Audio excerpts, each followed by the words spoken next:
Assalamualaikum warahmatullahi wabarakatuh. Halo, Hana Farid di sini di episodenya The Power of Modestock. Kita percaya di episode-episodenya The Power of Modestock ini kita bakalan ketemu sama para brand owner yang punya spirit, value yang bisa bikin kita sama-sama belajar ya. Dan ini adalah satu brand yang pertama kali diundang di acara Modestock dan ini brand pria pertama yang diundang di Modestock. Kita langsung kenalan sama Mas Fahmi. Halo, assalamualaikum warahmatullahi wabarakatuh. Waalaikumsalam. Finally ya diundang. Thank you Mbak. Aduh, makasih banget. Jadi Mas Sama-sama, Fahmi ini sama-sama. ternyata memfollow Modestock dari Udah lama. ribuan. Dari sekarang follow-nya dulu masih 2.000-an, sekarang udah 20.000 lebih ya. Terima kasih loh. Keren, Masya Allah.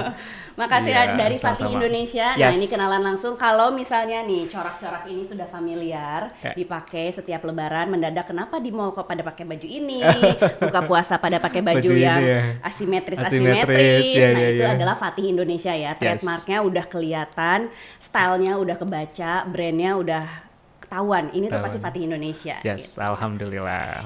Jadi apa kabar Mas Fahmi? Baik Mbak Hana, apa kabar juga?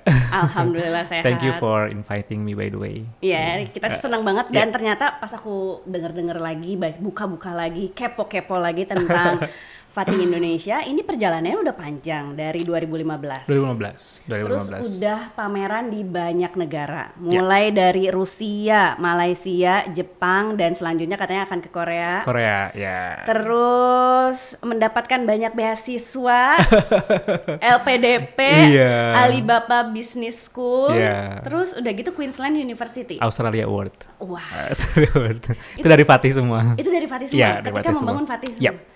Oke, nanti kita bakalan gali. Tapi aku pengen tanya dulu, kenapa Fatih Indonesia dibilangnya sociopreneur? Sociopreneur ya.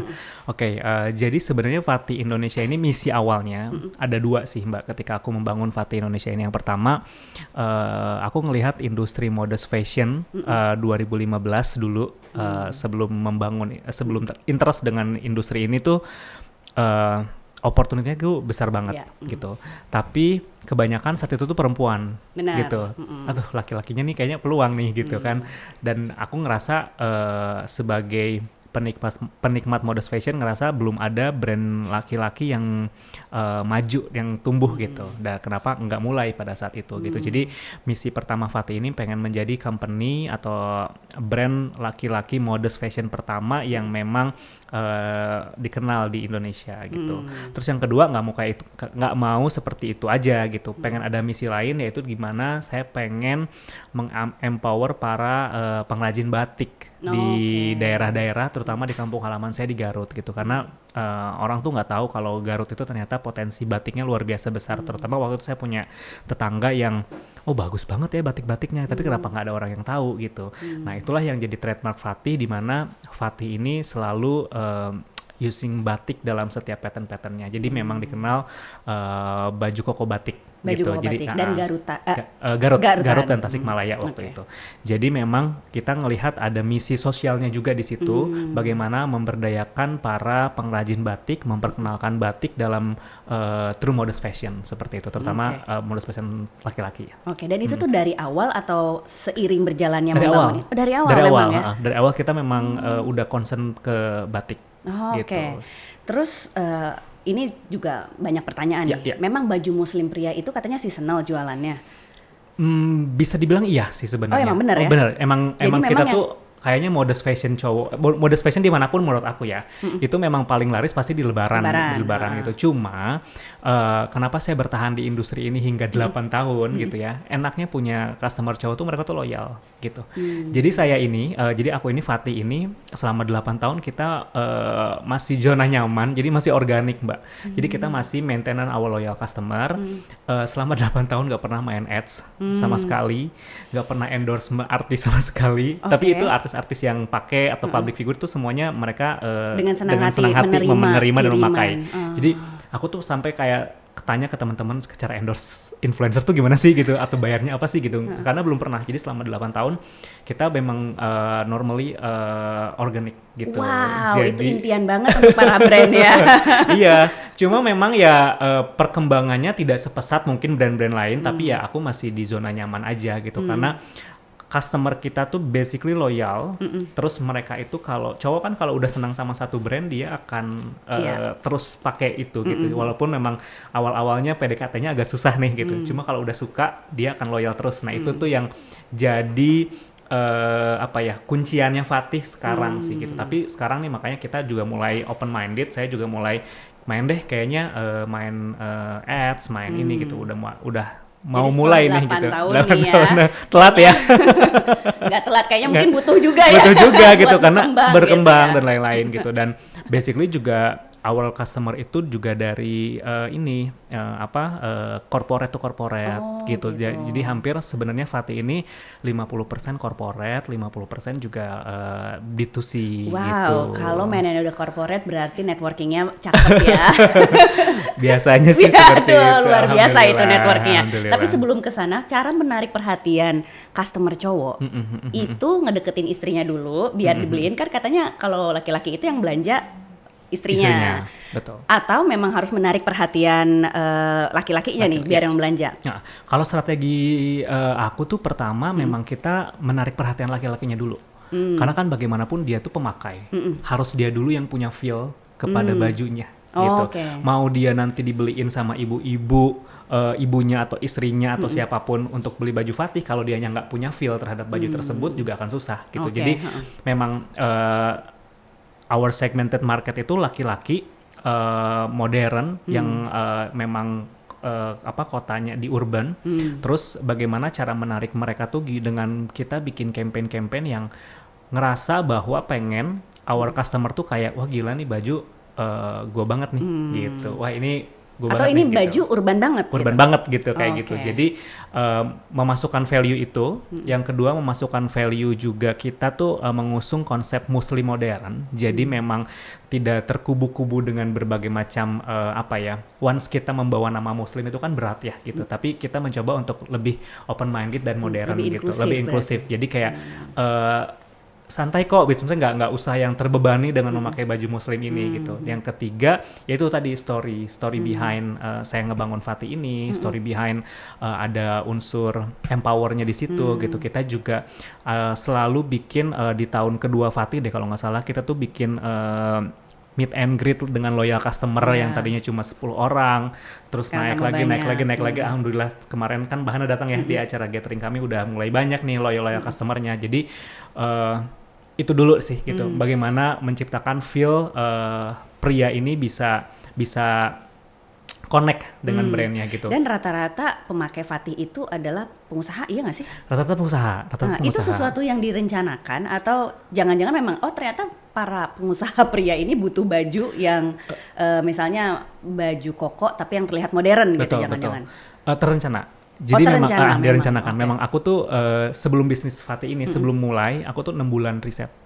Jadi ini harus digarisbawahi, memang riset itu adalah kunci ya. Ya, 6 bulan riset Mbak. Jadi sebelum buru-buru launching, aku better riset dulu. Bahkan aku sempat magang di Mayastik 2,5 bulan untuk doing jahit, terus bikin pola dan lain-lain. Jadi gitu. ngerti nih cara jahit. Sekarang udah mulai ngerti gitu. Jadi kan nggak bisa dibohongin sama penjahit ya. Gitu. Walaupun backgroundnya bukan fashion ya gitu. Terus riset juga ke teman-teman. Sampai dulu tuh bikin kuesioner. Kalau dulu karena masih zaman dulu bikin kuesioner, riset. Terus sebenarnya target marketnya mau kemana dan lain-lain. Jadi memang apa yang dicapai sekarang adalah yang sudah diplanningkan di 8 tahun lalu gitu. Wow. Gitu. Apakah ini juga bekal dari dulu punya background penyanyi dan ketahuan ya. dulunya adalah penyanyi, terus pernah menjadi RM Bank gitu. Jangan-jangan pekerjaan-pekerjaan sebelumnya ini yang membuat sebelum kita terjun lagi di satu usaha yang baru jadi entrepreneur itu harus melakukan riset gitu. Yes, gitu. Jadi aku tuh dulu inget banget baca bukunya Cash Flow apa sih namanya yang Robert Kiyosaki itu. Oh, oke, Robert oke. Kiyosaki itu kan di sana ada yang namanya cash flow quadrant. Jadi kuadran manusia itu ada ada 4 sisi. Ada employee, self-employee, entrepreneur dan investor. Nah, aku tuh dari SMA tuh kayak udah pengen jadi employee dulu berapa tahun, baru dari jadi self-employee, baru jadi entrepreneur, baru nanti maybe insya Allah jadi investor misalnya. Nah, itu sudah aku rencanakan semuanya tuh Mbak. Emang aku orangnya terplanning banget kan. Udah aku rencanakan semuanya, dan aku juga ketika aku mau terjun ke bisnis, ini tuh benar-benar aku nggak boleh main-main gitu. Jadi memang benar-benar harus terhitung. Sampai dulu tuh temen sampai, lu mau bikin bisnis apa mau bikin tesis sih gitu, kayak bikin proposalnya tuh gede banget gitu, tebal banget. Terus bikin perencanaan financial, kan dulu juga backgroundnya bank kan, jadi udah mulai paham lah bagaimana bikin forecast dan lain-lain gitu. Kayak mau ngapain sih, mau bisnis atau apa gitu sampai segitunya. Tapi buat saya justru itu modal sih untuk para entrepreneur, gimana semuanya tuh terplan gitu. Walaupun memang pada kenyataannya ya kita tahu ya ups and down dan lain-lain, terkendala banyak hal, tapi ya at least kita punya map, kita punya peta yang mau dituju kemana. Oke, jadi selain main feeling, katanya kalau entrepreneur tuh feelingnya harus kuat, tapi juga harus punya pegangan angka dan data. Yes. Oke. Yes. Mungkin kemampuan menyanyinya itu jadinya lebih supel gitu ya berhadapan dengan orang ya. Aku pakainya jadi lebih ke networking sih gitu. Makanya dulu kan aku tuh actually pernah jadi backing vokalnya Marcel Sihaan kan gitu. Pantesan bisa kolaborasi. Bisa kolaborasi setelah 7 tahun. Tapi sebenarnya itu pun juga main feeling sama Marcel gitu. Kalau memang niat ya, kalau memang niat dari dulu awal Fatih berdiri, mungkin kita udah collab gitu. Langsung Marcel. Cuma aku kan nggak mau sembarangan juga gitu. Kita berdua juga keep update everything dengan bisnis dan dengan kehidupannya masing-masing. Tapi ketika ada momentum, kayaknya kita udah siap deh, sama-sama siap deh gitu. Ayo gitu. Jadi memanfaatkan networking yang ada atau teman-teman dari selebriti yang ada untuk berkolaborasi, tapi dengan momentum yang pas juga gitu. Nah, itu aku momentum setuju sih ya. Jadi kalau misalnya punya networking yang bagus itu bukan sekedar azas saling memanfaatkan gitu ya. Ketika kita over kerjasama tuh juga ada value yang mau ditawarkan dan ada value yang mau dikasih juga gitu. Jadi bukan sekedar dia artis terus kita main tap in aja. Tap in, gitu. benar. Aku belajar sih, jadi kayak nggak semua orang atau nggak semua brand yang kita temui harus kita ajak kolaborasi dan harus kita ajak kerjasama juga gitu. Jadi benar-benar semuanya harus good feeling, sama-sama ikut merasakan feeling yang sama-sama bagus, ada benefit gitu, lah buat benefitnya, tapi juga tidak melulu berupa materi, tapi memang kesiapan masing-masing. Pas banget ketika waktu itu aku kolaborasi sama Marcel, itu momentum dia berita dia lagi naik tuh, yang mualaf dan lain-lain tuh lagi happening kan gitu. Padahal sebenarnya beliau udah 11 tahun yang lalu gitu, sudah berteman lama juga gitu. Jadi udah tahu gitu. Nah, ternyata momentumnya mungkin pas gitu. Jadi ya udah, ayo kita mulai gitu. Alhamdulillah sampai sekarang masih. Terus kalau kolaborasinya sama Bapak Sandiaga Uno dan ternyata pernah menandatangani masyarakat ekonomi kreatif bersama Pak Erick juga. Syariah. Jadi sebelum Pak Sandiaga Uno itu saya pernah kolaborasi sama Pak Ridwan Kamil dulu. Itu tuh ada cerita lucu sama Pak Ridwan Kamil ini tuh, saya di DM. Oh, justru Pak Ridwan yang nge-DM Instagram. Jadi Ridwan Kamil itu tahu Fatih dari tahu Fatih Seferajik nggak sih, yang Korea asal itu dulu kan datang ke Indonesia. Aku tuh email dia sebelum dia tahu datang ke Indonesia, karena Fatih Seferajik itu one email of my dia inspiration. tuh email Fatih Seferajik. Saya email beliau, email si Fatih Seferajik untuk provide outfit selama di Indonesia. Actually dia balas dan dia support. Habis itu pas dia nyampe Indo kita ketemu. Terus abis itu dia pakai tuh selama di Indonesia Fatih Seferajik itu. Waktu acara Ridwan Kamil dia pakai baju Fatih, Ridwan Kamil tertarik. Itu baju apa? Dibilang itu ini Indonesia kok gitu. Brandnya apa? Fatih Indonesia. Terus akhirnya beberapa hari kemudian beliau, Pak Ridwan Kamil tuh DM di Instagramnya Fatih. Ini Ridwan Kamil beneran apa bohongan gitu, saya bilang kan. Tapi pas kayak ngeliat followersnya udah 10 jutaan, berarti beneran gitu. Wah, gimana beneran, tuh rasanya? Di WhatsApp. di DM Ridwan Kamil gitu. Terus beliau bukan minta, tapi beliau mau beli gitu. Dan dia udah capture beberapa produk, saya mau beli ini, minta nomor handphone sama total, nanti tim saya yang akan kontak gitu. Abis itu dikontak sama timnya, bla bla bla, terus mulailah transaksi lah ya gitu.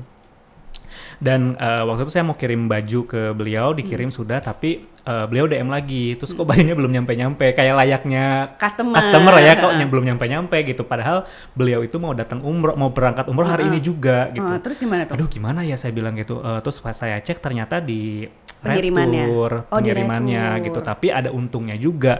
Terus akhirnya saya jadi ketemu Ridwan Kamil di bandara sebelum beliau umroh. buat Gitu jadinya ngasihin ngasih langsung gitu. Wah, Akhirnya jadi ketemu, jadi ngobrol, jadi kenal dan dipakai terus sampai sekarang gitu. Masya Allah, memang kesempatan itu ya. That's momentum kan. Dan Fat itu memang selalu bermain dengan mujizat dan momentum kalau saya lihat ya Mbak gitu.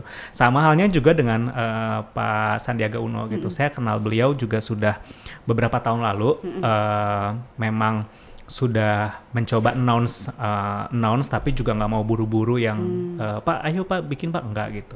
Tapi bagaimana beliau tuh ngelihat dulu gitu, ini tuh apa sih, brand apa sih gitu, ada pertumbuhannya atau gimana gitu, baru berani setelah 5 tahun kenal. Saya siapin proposal dan lain-lain. Saya coba tanya ke asistennya, boleh nggak sih kayak gini-gini, atau ya bilang nggak tahu, itu urusan personal Bapak. Ya udah aku bilang minta emailnya aja. Saya email ke Pak Sandi dengan proposal yang sangat matang ya gitu ya. Tadi saya memang orangnya well prepare banget. Nggak sampai 10 menit tiba-tiba beliau balas. Terus beliau langsung balasannya itu kalau nggak salah, siap, semangat Pak Fahmi gitu. Saya siap gitu. Dari situ akhirnya pas bikin momentumnya di Hari Batik. Jadi saya bikin batik, motifnya tuh. Ini Mas Fahmi sang batik juga? Iya, jadi aku sama timku bikin desain batik, itu motifnya SSU, Sandiaga Salahuddin Uno, tapi dibikin pattern gitu. Terus beliau suka, ya udah, akhirnya sampai sekarang kolaborasinya alhamdulillah. Pas launching tuh pas momentum Hari Batik, dan happy juga sih beliau bisa support sampai sejauh ini. Berarti kuncinya itu memang satu, memantaskan diri ya? Yes, memantaskan diri sih Mbak. Memantaskan diri, kalau kita mau ngajuin sesuatu tuh ya mantasin diri dulu aja dulu, gitu ya. Karena kalau emang bagus, orang tuh pasti akan menjawab. Gitu ya. Betul. Gitu. That's why aku tuh memang dari dulu memang concern banget sama produk ya gitu. Memang. Jadi ini aku tuh ada di tengah-tengah gitu antara orang kreatif sama orang bisnis. Ini mau kemana juga kadang-kadang bingung nih. Jadi kadang-kadang kan kalau dalam satu bisnis dipegang sama 2 orang ya, satu orang yang kreatifnya, satu orang yang bisnisnya gitu. Nah ini tuh bisnis ini dipegang sama 1 orang. Kadang-kadang kita pengen pakai feeling, bertengkar sendiri juga dalam diri nih, pengen desain tapi ini secara bisnis nggak works, tapi gimana gitu. Jadi lumayan struggling sih di situ, tapi alhamdulillah. Tapi partner gitu? Dulu sempat punya partner, tapi sekarang kayaknya sendiri lebih menyenangkan dulu untuk saat ini. Gitu. Fasenya sendiri dulu ya. Fasenya gitu. sendiri dulu. Belum tahu nanti ke depannya ya. Who knows gitu, kita apakah looking partner atau apapun. Tapi saya juga dari sepanjang 8 tahun di FAT ini juga jadi makin paham juga what is my strong, what is my weakness gitu. Jadi ternyata strong aku tuh ada di sini nih gitu. Weakness aku tuh ada di sini. Berarti aku cari partner yang memang bisa melengkapi apa yang menjadi weaknessnya aku sebagai founder gitu. Kalau yang sama Mas Erick Thohir? Kalau Pak Erick Thohir itu, jadi ada namanya Masyarakat Ekonomi Syariah, sama dengan Pak Sandi juga gitu. Jadi Masyarakat Ekonomi Syariah itu kan kalau nggak salah beliau memang ketua umum atau apa ya gitu. Jadi sempat diundang untuk penandatanganan MOU. Jadi memang kami yang menyediakan segala bentuk souvenir atau apapun yang berkaitan dengan masyarakat ekonomi syariah, termasuk juga dengan kolaborasi Pak Sandiaga kemarin itu juga disupport sama masyarakat ekonomi syariah. Gitu. Dan itu aktif juga nggak sih di asosiasi-asosiasi kalau Mas Fahmi? Saya aktif di masyarakat ekonomi syariah, terus kemudian lebih di situ sih. Memang nggak ada waktu sih untuk karena ngurusin aktif semuanya sendiri juga gitu ya. Terus tadi udah nih yang ketemu dan berkolaborasi. Ternyata selain memantaskan diri, momentum juga jangan sampai dilepaskan. Sama gitu. well prepared sih. Sama well prepared. Nah sekarang nih tentang pameran. Ternyata udah pernah pameran di Rusia, Islamic Fashion Week di Malaysia, Japan Halal Expo. Ya. Itu banyaknya juga yang bertanya-tanya, prosesnya tuh gimana sih bisa sampai ikut pameran di luar negeri gitu. Balik lagi ke networking ya gitu. Dan networking pun juga nggak datang dengan sendirinya. Networking gitu. Itu dari asosiasi atau? Actually sebenarnya saya datengin sendiri. Gitu. Jadi buat aku tuh memang penting banget punya networking dari sisi government. Bagaimanapun karena kan kita pasti butuh support ya dari government dan lain-lain gitu. Jadi saya tuh sering banget datang ke event-event lagi government apa atau kementerian apa lagi bikin acara, suka datang, suka ini gitu. Jadi kenalan, mengenalkan diri dan lain-lain, bawa produk dan sebagainya gitu. Dan dari situ misalnya suka ada update nih, misalnya ini ada pameran di negara A gitu, tapi tetap dikurasi ya, semuanya based on kurasi dan lain-lain. That's why aku tuh memang selalu nyiapin yang namanya company profile, terus update terus, tiap berapa bulan sekali selalu update dan lain-lain. Jadi itu yang akhirnya mungkin membuat kita dipilih gitu. Oke, ibaratnya harus ready dulu di Ready belakang dulu, gitu benar, ya. benar. Apa yang menjelaskan perusahaan kita.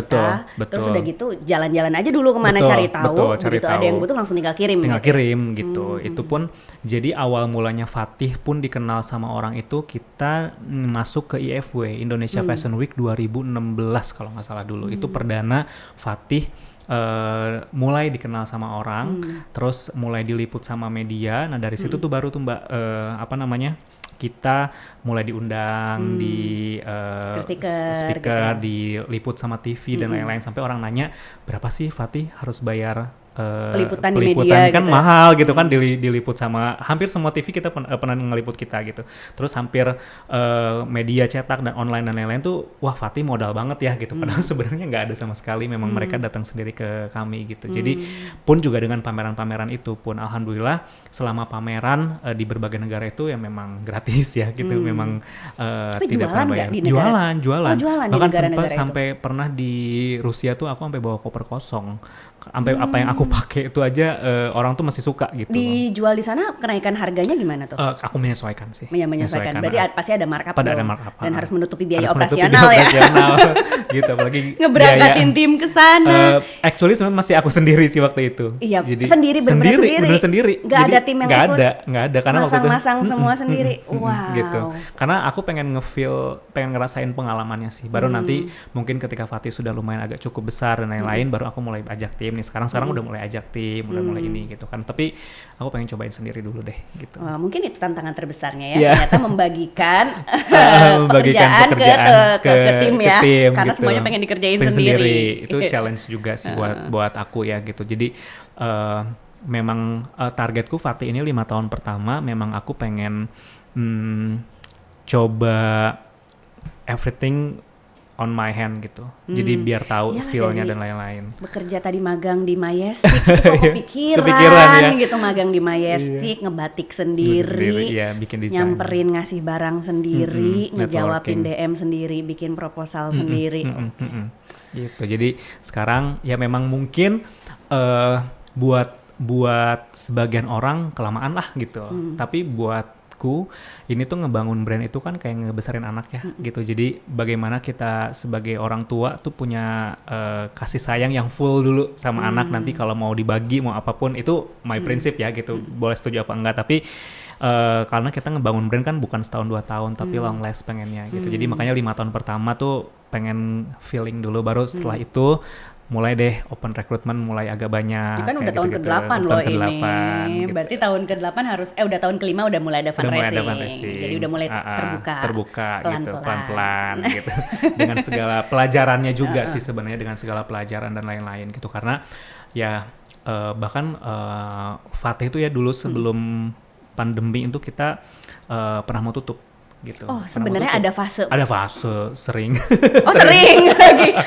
Aku pikir lancar mulu. Enggak sih, justru challenge-nya juga lumayan banyak. Apalagi sebelum pandemi kita udah kena wabah duluan.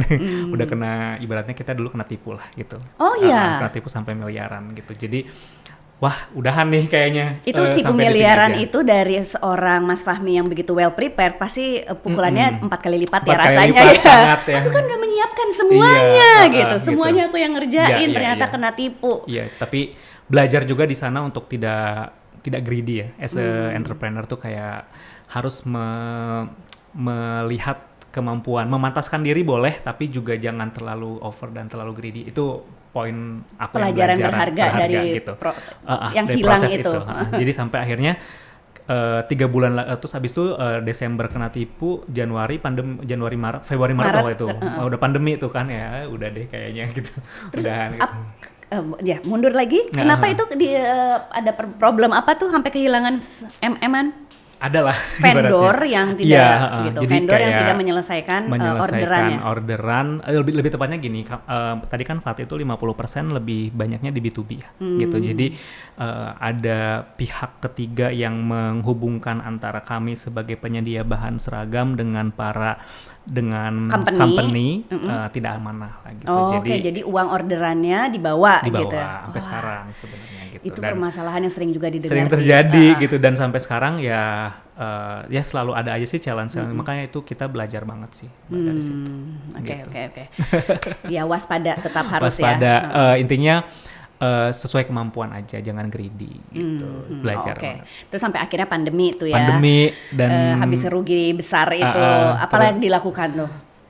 Fundraising dulu, mulai akhirnya aku udah tidak bisa idealis lagi, akhirnya coba menerima pinangan lah ya. Menerima suntikan, terus kayak ya udah, yang penting gimana caranya bisa berjalan dulu gitu apapun kondisinya, dan alhamdulillah kita bisa melewati ini. Dan dulunya misalnya karyawannya sudah 30, tersisa 5 gitu. Terus kita moving ke, tadinya kantornya ala-ala startup di Jakarta Selatan, kita moving ke daerah Tangerang dengan gudang 5 orang gitu. Jadi mulai start lagi dari nol gitu. Dan momen-momen kayak gitu kan sebenarnya actually I keep it for myself aja gitu. Jadi nggak perlu orang-orang tahu lah gitu. Tapi makin kesini kok banyak juga yang ngalamin hal yang sama gitu. Dan kayaknya ini sebagai bentuk kewaspadaan, kayaknya harus aku ceritakan juga bagaimana dulu ngebangun Fatih ini juga nggak easy dengan segala tadi prestasi yang ada gitu. Tapi juga dengan segala challenging yang luar biasa ini juga. Ada satu momen, aku cerita ya. Ada satu momen yang memang another hard part dalam aku ngebangun Fatih ini waktu aku ke Rusia. Jadi ketika aku ke Rusia itu kan aku pameran ke Moskow, bawa baju Fatih dan sebagainya, turun dari fashion show dapat kabar mamam pass away gitu. Jadi itu lumayan struggling banget. Jadi mamaku meninggal mendadak, terus di hari ulang tahunnya, terus kemudian saya harus pulang saat itu juga, tapi nggak dapat pesawat. Sementara ini tuh sudah proses pameran atau belum? Udah pameran, lagi pameran, belum selesai. Lagi di tengah-tengah pameran. Hanya langsung aku selesaikan, terus aku harus pulang, tapi nggak dapat tiket pesawat gitu. Jadi aku cuma bisa video call di Rusia, nyaksiin dari mulai dimandiin sampai dimakamin dan lain-lain. Itu lumayan the hardest part terbesar dalam aku ngebangun Fatih. Tapi dari situ justru aku ngerasa harus bangkit nih gitu dengan kondisi ini gitu. Jadi dan aku bawa itu ke Rusia kan juga atas izin dan doanya beliau ya gitu. Jadi justru hal-hal kayak gitu bikin aku makin pengen ngebuktiin ke orang tua bahwa I'm okay with the kind of the situation gitu. Itu sih lumayan. Wow, aku langsung merinding. Dan itu ya nggak ada orang yang banyak tahu juga sih dengan kejadian itu. Dan ya kehilangan ibu sih siapa yang nggak berat ya gitu. Dan itu aku menyembuhkan luka itu, apalagi beliau adalah orang terdekat dan tiba-tiba meninggal dengan kondisi yang saya jauh dari negeri anta beranta 24 jam bedanya gitu. Terus menyembuhkan luka itu juga lumayan struggling, apalagi pas itu momennya sendirian. Terus juga momennya ya Fatihnya lagi alhamdulillah lagi bagus gitu kan ya gitu. Dan di saat di Rusia harus sendiri berjualan gitu, show must go on juga kan, apalagi dititipin mungkin sama asosiasi yang membawa ke sana gitu kan. Jadi serba bertanggung jawab, tapi juga nggak bisa membohongi hati kalau lagi bersedih gitu ya. Akhirnya saya selesaikan dulu di situ. Ya mau nunggu orang tua ibu untuk dimakamin, mau nunggu aku juga nggak mungkin gitu, karena kan jauh dan nggak dapat tiket. Dan saya tuh nyampe sini 2 hari kemudian, nyampe Indo. Iya, karena pasti transitnya banyak. Transitnya banyak banget gitu, sampai oh ya udah gitu, ini satu part yang memang harus aku lewatin dalam membangun bisnis ini, di mana a year before tuh my dad juga pass away gitu. Masya jadi Allah. Ujiannya luar biasa Mbak gitu, ujiannya luar biasa. Jadi dari situlah justru aku ketika diterpa banyak hal tentang Fatih atau apapun ini, I keep standing with my own strength lah gitu dengan kondisi ini, karena udah mengalami hal yang luar biasa. Jadi ibaratnya udah melalui itu semua, mana tantangan selanjutnya? Iya, tapi udah siap, tapi mudah-mudahan nggak ada lagi. Ya, jangan lagi ya. Jangan lagi, tapi at least itu, berani aja dulu. At least itu menguatkan lah, gitu. Iya, menguatkan dengan ketika sekarang dihantam sana sini, ya aku udah mulai terbiasa gitu. Tapi ya bukan berarti kita menantang ya, gitu. Tapi Bismillah lagi. Ya, Bismillah tapi ya lagi. pasti ini dialami sama entrepreneur. Kenapa aku cerita seperti ini, bahwa di sini nih ada yang pernah mengalami hal-hal juga yang menyedihkan dan menyakitkan. Jadi buat kalian teman-teman entrepreneur, terutama teman-teman modest fashion, apapun kondisi yang ada sekarang, you can do it gitu. Insya Allah Allah with us dengan apapun, kalau kita melibatkan Allah dalam setiap kondisinya kita. Dan gitu. setiap langkah kita Langkah ya. kita. Masya Allah sekali, tepuk tangannya. Gitu. Ini videografer kita langsung berkaca-kaca nih.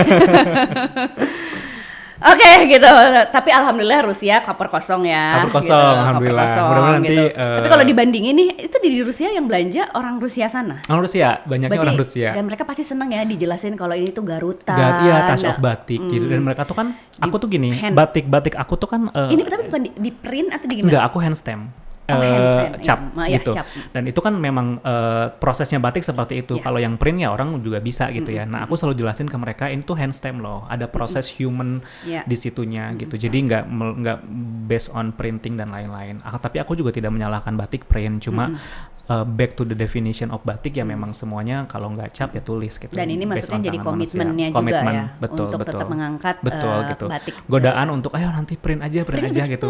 Biar cepet gitu. Ada juga. Apalagi batik cap itu kan kadang-kadang warnanya tidak konsisten, kadang-kadang juga bentuknya, kadang-kadang orang kan nggak tahu gitu kan. The art of batik cap ini kan kadang bentuknya tidak simetris, nggak nyambung atau apa, nggak rapih deh pokoknya gitu. Tapi kan orang kadang gimana sih jual baju kok reject atau apa, ngerasa reject dan lain-lain gitu. Jadi padahal sebenarnya itu tuh art of batik capnya, tapi makanya kita jelasin di thank you card kalau kita tuh pakai batik cap dengan kondisi yang seperti. Tapi ada juga yang masih nggak ngerti, ya udah nggak apa-apa. Gitu. Ya udah bukan marketnya. Bukan Range harga berapa sih? Range harga itu dari rata-rata 500.000 ke atas lah. Paling mahal tuh yang eksklusif banget. Eksklusif pernah di atas 1 jutaan ke atas. Gitu. Tapi nggak nyampe 2 juta, nggak nyampe 2 digit lah ya. Nggak nyampe. Mungkin aja nanti ada memang masukan dari awal loyal customer. Gue tuh nggak mau punya Fatty yang sama yang lain, bikin dong yang eksklusif gitu. Wow. gitu. Karena rata-rata customer gue udah mulai kesana kan gitu. Jadi oke, siap. Gitu. Siap dengan tantangannya ya. Terus kalau dibandingin Rusia di Eropa sana, Malaysia sama Jepang, yang antusiasmenya mungkin ini juga karena tahun yang berbeda ya. Betul. Surprisingly, aku tuh ke Jepang 2 kali pameran yang sama. Terus responnya mereka tuh masya Allah deh. Ternyata dari masyarakat Jepang ya terhadap baju muslim gitu. Karena aku ngelihat juga perkembangannya juga luar biasa. Di Jepang itu juga lumayan jadi satu destinasi halal dan lucu, juga kan? Waktu aku pameran di situ tuh lumayan memorable juga. Wah, laris juga ya, orang-orang Jepang seneng juga dengan ada touch of batik dan lain-lain gitu. Jadi Jepang lumayan responnya bagus, Rusia juga bagus. Aku tuh pernah ke ini Australia juga oke, sama Dubai. Dubai sih udah mainannya ya baju muslim. Waktu itu diundang Dubai itu ada acara World Expo. Jadi ada. Ini yang Oktober bukan sih? Yang Oktober tahun lalu. Tahun lalu. Nah, aku salah sama satu brand yang. Ya? Aku salah satu brand yang diajak untuk mengisi di pavilionnya Indonesia gitu. Selama 6 bulan waktu itu. Jadi sempat waktu itu juga alhamdulillah diajak juga buat fashion show-nya di depan pavilion Indonesia. Tapi pas mau fashion show, pas besoknya mau berangkat, COVID. Iya. Tapi yang Oktober itu jadi berangkat pameran. Mas Fahmi berangkat? Aku berangkat, tapi aku berangkatnya di bulan Maretnya. Jadi kan itu 6 bulan lama ya pamerannya. Gitu, pamerannya lama. Nah, aku berangkat di bulan Maretnya. Dan itu bawa baju. Itu Mas Fahmi jualan juga, jualan di situ, tetap harus jualan pokoknya. Wow, masih turun jualan ngejelasin semuanya. Sekaligus waktu itu juga ada lagi, karena pas di Dubai lagi campaign juga, bikin video campaign, photoshoot dan lain-lain. Jadi seru lah. Tapi itu udah mulai ada tim yang berangkat kan? Udah mulai ada tim yang berangkat. Nggak sendiri lagi. Gitu. Terus semuanya udah langsung dijawab nih. Tapi ada satu yang menarik. Aku tuh percaya setiap brand itu punya kelebihannya masing-masing gitu ya. Mau bisnis modelnya sama, jualan kerudungnya sama gitu. Tapi pasti ada yang membedakan, dan yang membedakan itu adalah di ownernya. Jadi cara dia, leadership dia, networkingnya dia gitu, itu menentukan jalannya sebuah usaha lah ya gitu. Dari Mas Fahmi sendiri nih, ada didikan atau cara dibesarkan dulu yang ternyata tuh nge-shape Mas Fahmi sekarang as an entrepreneur? Yap.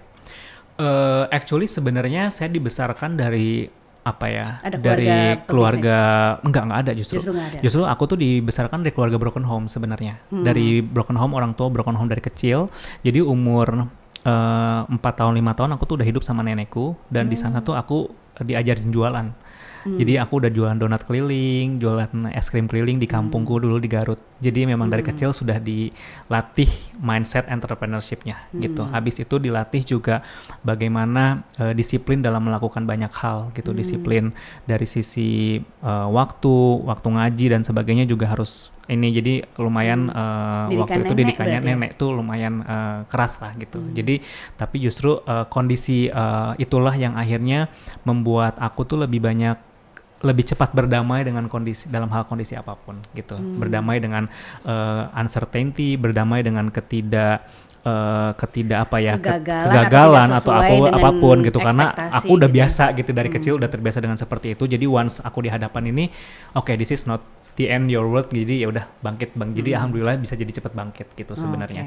Dan proses orang tua broken home, proses dulu aku bagaimana berjuang sendiri, terus kemudian akhirnya hijrah ke Jakarta untuk kuliah gitu ya. Terus bagaimana di Jakarta juga aku harus bangkit dari satu wedding singer ke wedding singer lain gitu, dari hotel ke hotel, kafe ke kafe gitu dulu, sampai sempat cuci mobil gitu untuk bayar dan lain-lain. Ini gitu. waktu umur masih kuliah berarti? Masih kuliah. Jadi masih kuliah belasan, 20 tahunan gitu. Jadi aku tuh memang keadaan yang memaksa aku untuk di tahap seperti ini gitu. Tapi ya for me that's okay sebenarnya gitu. Justru itulah yang mungkin membuat saya sekarang menjadi lebih kuat berkali-kali lipat dari kondisi yang ada gitu, dan lebih cepat beradaptasi terhadap tadi kegagalan atau apapun yang ada gitu. Jadi tapi I keep say thank you to my family, terutama tuh orang tua gitu, karena kalau nggak kayak gini ya mungkin aku tidak akan menjadi Fahmi yang sekarang gitu, seperti itu. That's why aku juga sangat merasa kehilangan ketika mereka juga nggak ada dan lain-lain gitu, kayak gitu. Oke, jadi sebenarnya kegagalan dan uncertainty dan apa yang tidak sesuai sama ekspektasi itu juga yang menguatkan kita ya. Betul. Oke, mari kita itu masih soal mental, tapi kita balik lagi ke cara jualan deh. Untuk memasuki market laki-laki, apalagi lumayan premium kan di Indonesia, untuk di atas 500.000 tuh cukup premium, tanpa ads. Itu apa yang paling works menurut Mas Fahmi? Apakah harus misalnya rekomendasi dari orang gitu, word of mouth berarti sistem marketing yang paling pas gitu, atau ada sistem lain yang menurut Mas Fahmi untuk memasuki market premium inilah adalah cara yang paling tepat? Oke. Sebenarnya based on my experience ya, itu tuh bagaimana kita sebagai founder tuh bisa turun langsung. Jadi orang-orang yang memang levelnya middle up ke atas tuh mereka ngerasa di-appreciate dan ngerasa dihargain gitu. Mereka tuh akan seneng banget kalau aku yang ngelayani langsung gitu. Kadang-kadang aku yang ini langsung. Cuma kan kalau udah kebanyakan kan ngejawab langsung ini dengan Fahmi dan lain-lain. Cuma kan kalau udah kebanyakan kan repot juga ya gitu. Tapi gimana caranya aku keep stay communicate with mereka sih, terutama ketika misalnya lagi bazar, aku dateng layani langsung, mereka tuh makin seneng gitu. Tapi memang ketemu customernya langsung dari bazar atau rata-rata, misalnya dari event ke event, misalnya datang ke rata-rata tuh sebenarnya mereka menemukan Fatih tuh memang dari sosial media, karena mereka ngelihat ya tampilan sosial media kita lumayan cukup premium saat itu ya, maksudnya kayak sesuai dengan target marketnya. Yang kedua dari bazar ke bazar gitu, mereka seneng pakai, cocok, abis itu jadi temenan gitu. Jadi dulu tuh memang aku paling aktif banget datang ke bazar-bazar di mall dan lain-lain gitu. Jadi ya belum punya capital untuk langsung buka di mall dan lain-lain, tapi buat aku ketemu customer di bazar dan lain-lain justru itu media yang memang tepat untuk akhirnya kita bisa berinteraksi langsung dengan customer. Yang kedua tetap produk sih. Gitu. Oke, biarkan produk itu yang berbicara.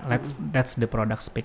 Jadi kayak aku yakin ketika orang pakai Fatih tuh gantengnya meningkat berkali-kali lipat gitu ya. Jadi iya, kita harus yakin dulu gitu. Jadi orang tuh ngerasa oh iya nih gitu. Jadi gimana sih caranya biar orang tuh ketika pakai Fatih, gua banget nih Fatih gitu. Jadi itu sih sebenarnya. Jadi aku memang bangetan fokus banget ke yang namanya R&D riset sampai ke creating produk dan sebagainya. Bener gitu. gak sih katanya kalau jualan barang premium itu yang mahal adalah biaya lifestyle-nya. Jadi kita harus aktif di perkumpulan ini, perkumpulan itu, harus ada di gaya hidup tertentu gitu. Itu setuju nggak? Atau itu hanya mindset? I was try kayaknya kayak gitu ya. Jadi kayak aku pernah ada di level itu kayak semuanya tuh harus menyesuaikan gitu. Kayak mulai dari Terlihat gaya hidup, menyesuaikan yes, gitu mulai ya. dari gaya hidup, networking kayaknya harus sibuk banget gitu. Harus sibuk banget, ada di kesana mana-mana. kemari, ada di mana-mana dan lain-lain itu. Tapi kayaknya capek sendiri juga sih gitu. Dan ternyata orang nggak butuh itu gitu. Orang tuh butuh ya kalau produk lu bagus lu nggak usah maksain banget gitu, santai aja gitu. Jadi sekarang nih memang di fase yang ya udah gitu, maksudnya di fase yang memang tanpa kita harus banyak berkeliaran dan lain-lain, tapi orang melihat siapa yang memakai baju Fatih ini juga orang akan suka gitu. Yang kedua sih aku ngerasa yang paling penting itu jangan trying so hard untuk ngebujuk customer kita dan jangan terlalu jualan banget gitu, tapi lebih elegan aja gitu dengan produk, karena kan cowok tuh seneng yang elegan-elegan gitu, nggak terlalu ribet, nggak terlalu rame, nggak terlalu rusuh. Kan cowok tuh ternyata misalnya nih, aku ada salah satu pembeli Fatih misalnya, dia ternyata udah punya 70 baju Fatih sampai 3 lemari sampai di videoin gitu. Secara profile dia tuh direktur salah satu company, terus kemudian kok baru tahu ya gitu, tapi ternyata ya ngapain gitu dia posting-posting di sosial media, karena cowok kan actually beli silent, pakai beli lagi ya udah gitu. Jadi treatmentnya mereka sih sebenarnya yang akhirnya mau nggak mau aku juga sebagai seorang founder juga harus memiliki personal branding yang oke di sosial media, tapi bukan berarti mengada-ngada. Justru aku pengen segenuine mungkin gitu, setulus mungkin, seapa adanya mungkin gitu bercerita bagaimana. Makanya misalnya kalau lihat feed aku di Instagram ada yang aku lagi ngangkut-ngangkut manekin dan lain-lain gitu ya, terus update story yang memang ya inilah apa adanya aja. Justru orang menghargai itu ketimbang kita mengada-ada dengan harus menonjolkan hal-hal yang memang belum ada di fasenya seperti itu gitu. Itu proses yang aku lagi belajar banget, kayak nggak perlu deh kayaknya, makanya aku lagi mengurang-ngurangin aktivitas-aktivitas di luar sana yang memang menurutku nggak penting, tapi memang sekarang let's focus to the fundamental business gitu. Walaupun tidak dipungkiri networking dan menjalin relationship yang baik tetap penting ya, cuma lebih memilah-milah aja. Lebih memilah gitu. Tapi kan lebih memilah dan lebih lebih bijaksana dalam menentukan networknya kita gitu dan lain-lain. Jadi nggak semua kenalan yang ada atau nggak semua networking yang ada harus kita masukin gitu. Jadi harus sesuai lah dengan apa yang ini gitu. Aku belajar dari situ sih gitu. Oke, ini menuju pertanyaan terakhir. Yes. Akhirnya kan tadi mulai masuk ads, udah gitu mulai ya di sosial media juga harus merepresentasikan. Sekarang kan aku nggak tahu nih trennya, kalau di tren modest fashion yang perempuan itu lifestyle itu makin kelihatan gitu, pakai tasnya apa, jalan-jalan kemana gitu, untuk memperlihatkan lifestyle tertentu dan di level pergaulan lah gitu ya. Itu kalau di baju muslim pria ada juga nggak sih? Aku tuh berpikir karena ya di TikTok tuh rame juga kan, misalnya kumpul-kumpul cowok ngopi-ngopi lah pakai baju tertentu gitu. Kepikiran juga bakal sampai sejauh situ gitu, maksudnya kayak ketika melihat brand-brand lain, brand modest fashion ya, sesama modest tapi perempuan dengan lifestyle-nya masing-masing, ini aku harus kayak gini juga nggak ya gitu untuk laki-laki gitu sebenarnya gitu. Tapi itu ternyata, tuh nggak pengen atau mesti dicoba, atau sesuatu yang justru bertolak belakang sama value modesty? Aku sih ngelihat ini my opinion ya gitu. Ini nggak apa-apa, ini diskusi ya, karena aku sering tanya juga ini. Aku sih melihat bahwa modesty ini kan sopan ya, modest ini kan kalem, sopan gitu. Jadi lebih memilih untuk kayaknya apa adanya aja dan tidak berlebihan gitu. Kalau aku melihatnya itu lebih baik kita daripada kumpul-kumpul bikin satu lifestyle, memang kita kumpul-kumpul bikin kajian bareng gitu. Jadi itu yang memang sedang Fatih garap. Jadi kita bikin kalau dulu mungkin kemunculan hijabers community ya, dengan kan bikin kajian dan lain-lain. Nah, aku pengen bikin movement juga, pergerakan gimana caranya cowok-cowok tuh kumpul di satu acara yang bagus tanpa harus lifestyle yang berlebihan, tapi kita bisa sharing ilmu dan sharing pengalaman. Jadi di kajian-kajian kajian. Jadi mungkin kita akan rutin bikin kajian-kajian bareng bersama ustadz dan lain-lain di satu tempat tapi pakai baju Fatih gitu. Itu menurutku lebih sesuai dengan value-nya Fatih sih sebenarnya gitu. Jadi networking session kayak waktu itu dihubungin kan. Dan aku ingat banget pas datang ke acara itu semua pakai baju Fatih, tapi juga diumumkan berkali-kali ini semua pemilik usaha silahkan menyapa satu sama lain gitu, silahkan menyapa satu sama lain karena siapa tahu relationship itu terbangun dari pertemuan saat itu gitu ya. Aku basically lebih seneng kayak gitu gitu dibanding menonjolkan lifestyle dan lain-lain, tapi itu juga tidak salah karena basically balik lagi ke ininya masing-masing gitu. Dan aku ngelihat untuk profilingnya customer Fatih justru semakin menengah ke atas mereka tuh semakin silent, semakin pengen diam-diam aja, semakin pengen tidak terlihat gitu. Jadi ya udah aku ikutin ininya gitu. Jadi tapi ada juga misalnya customer yang memang waktu itu bikin perkumpulannya mereka bikin sendiri perkumpulan Fatih dan sebagainya dengan yang apa-apa juga gitu seperti itu. Dan itu sih harapannya sih kita bisa memfatihkan Indonesia. Indonesia dan menggarutkan dunia. Benar. Karena kan basically selama ini Fatih masih ada di Jakarta aja ya gitu. Jadi kita memang lagi memulai model bisnis yang baru, lagi ngeluarin juga produk yang jadi ini kita kan baru perdana nih buka store di Bintaro, baru perdana awal tahun ini. Dan ketika orang datang ke toko tuh kan aku jadi makin banyak ngobrol. Ternyata mereka tuh pengen, Mas aku tuh pengen belanja ke toko tuh pengen sekalian gitu, nggak cuma belanja baju tapi pengen head to toe-nya tuh ada gitu. Iya, itu katanya ada skincare, parfum, healthcare. Insya Allah next time. Lagi nge-build gitu. Wow. Jadi sekarang tahap pertama kita lagi ngebangun product development dulu. Jadi ketika orang belanja ke Fatih, nggak cuma belanja baju tapi juga dari atas sampai ke termasuk ini nih topinya yang dipakai. Iya, sedang develop lah ibaratnya sampai bahkan rencana sampai ke sandal gitu-gitu ya gitu. Kita lagi develop gitu. Jadi kenapa pilihnya daerah sana? Karena aku tinggal di situ.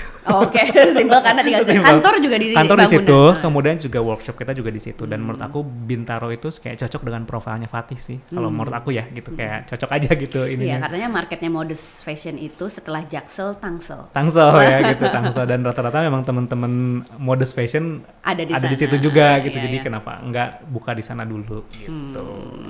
Pengennya sih harapannya bisa buka di beberapa kota di Indonesia ya gitu. Karena udah banyak request juga buka dong gitu di ini gitu. Reseller ini partnership. Yes, bisa. Aku lagi nge-build partnership sekarang gitu. Tapi sistemnya lagi dibikin dulu. Tapi sebelum ke sana, ini sekarang lagi siapin product development dulu. Jadi ketika nanti kita buka di sana tuh nggak cuma satu produk aja gitu. Kebayang itu ngerjainnya satu baju berapa lama? Satu baju batik ya? Karena kan harus ngecap. Itu kan sekarang udah ada pengrajin ya? Udah ada pengrajin pribadi berapa lama? Ya macam-macam sih Mbak, tergantung. Ada ratusan yang udah atau bekerja sama. Kita bekerja sama. Belum berani kita hire ini, kecuali memang mungkin nanti kalau memang sudah sudah mulai banyak gitu ya, ini sudah ada partner lah ya yang gitu, mengurus bagian operasional. Betul. Gitu. Jadi kita memang plannya ke situ gitu. Oke. Plan ke depan lagi nih, apalagi banyak ya kayaknya ya plannya ya. Jangka pendek berarti plannya adalah ke Korea untuk pameran. Terus gitu. Apalagi nih? Persiapan Lebaran ya. Persiapan Lebaran. Jadi itu tadi based on request, karena kita ya customer kita kan memang aku kerjaannya lah memaintain loyal customer ya gitu. Jadi selalu dengerin apa yang mau mereka, ya itu tadi mau banyak lain dong dari Fatih gitu, ide-ide lain gitu. Jadi kalau mau ketemu Mas Fahmi langsung ke tokonya aja ke tokonya aja, selalu ada standby. Di situ ya. Jangan-jangan yang di kasir juga nih Mas Fahmi. Pernah di kasir juga, luar biasa. Gitu. Jadi ya itu tadi kadang-kadang juga janjian, Masnya ada nggak di ini gitu, di toko ada gitu, karena mereka mungkin lebih pengen gitu dilayani oleh Mas Fahmi. Wah. Luar biasa, nanti aku mampir-mampir ke sana sama dengan suami ya. Senang hati ditunggu gitu. Oke, terima kasih Mas Fahmi. Sama-sama Mbak Hana, terima kasih ya. Fatih Indonesia. Terima kasih. Kita berkolaborasi lagi Ayo selanjutnya dong, harus ya kita do something apa gitu. Ya yuk, abis ini kita ngobrol ya. Oke. Terima kasih yang sudah menyaksikan sesi bersama Fatih Indonesia. Mohon maaf kalau ada salah-salah kata. Semoga bermanfaat. Terima kasih Mas Fahmi. Terima kasih Mbak. Wassalamualaikum warahmatullahi wabarakatuh. Waalaikumsalam.